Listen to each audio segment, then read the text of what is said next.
It's difficult to review Cinewhoops these days because they have all evolved a lot and almost all of them are good in one way or the other.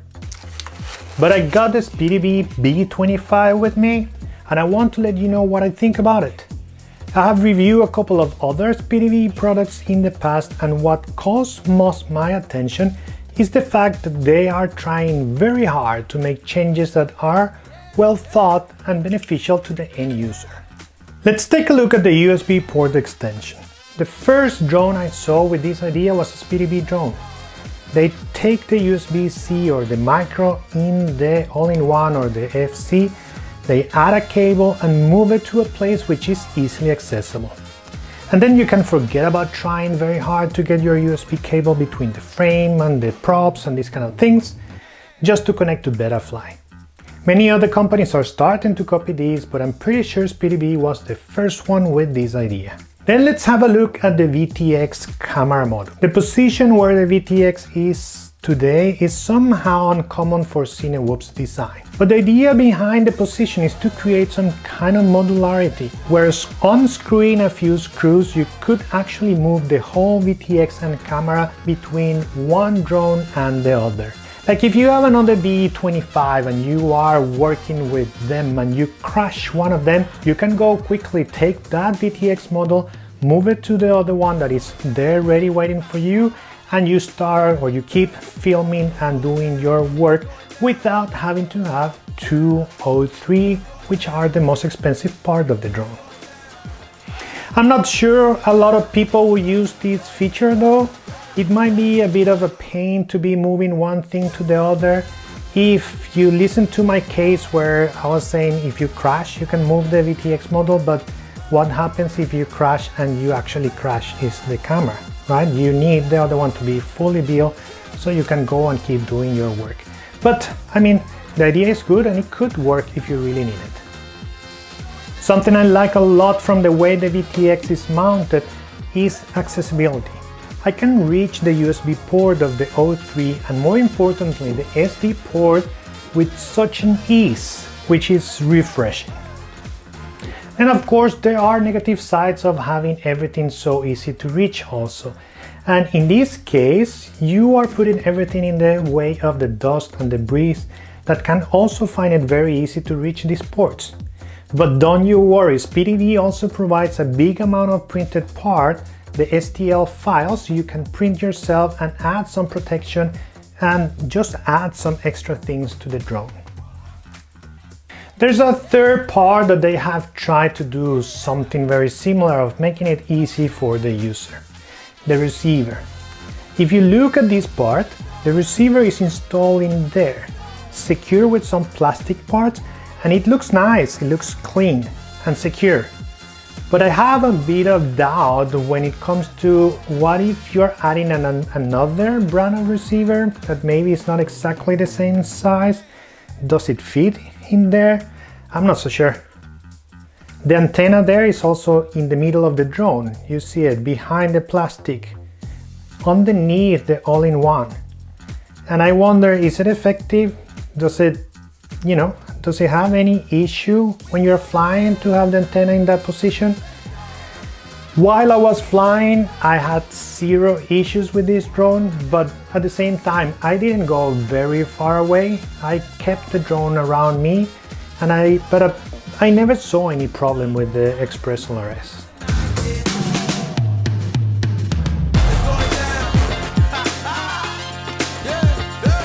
Something interesting with this drone, the Bee25, is that SpeedyBee has added a space already wired up for the GPS.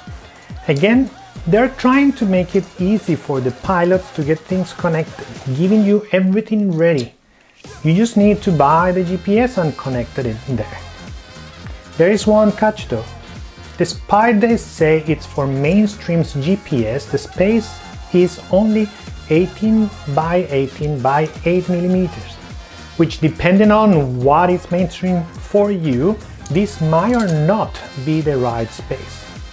And since this space belongs to the injected mold frame, it's not going to be easy to design a TPU part that holds a bigger GPS or that transforms that space in some way.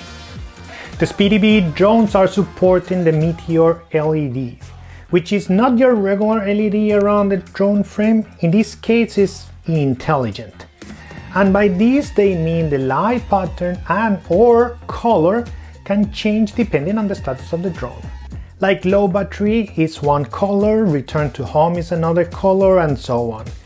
I think it's pretty cool if you think about it, that they are doing this kind of integration and adding the LEDs to tell you something about the status of the drone. So it makes it very visual, right? That's perfect to show you on YouTube videos because it makes it look very cool.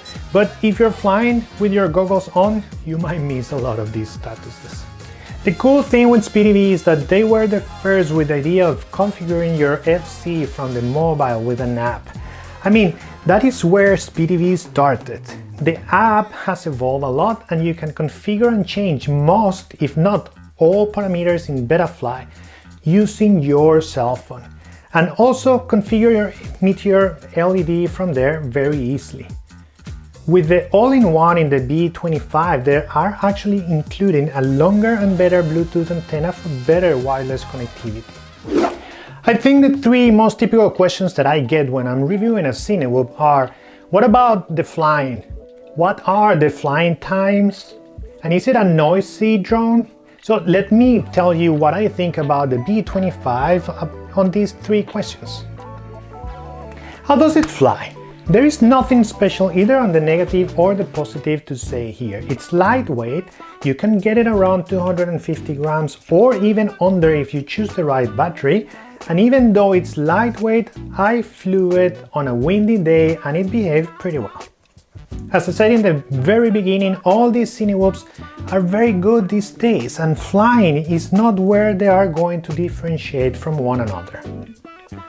Then, typical flying times. I flew with a 650 mAh battery and I got over 5 minutes. And that battery is kind of old.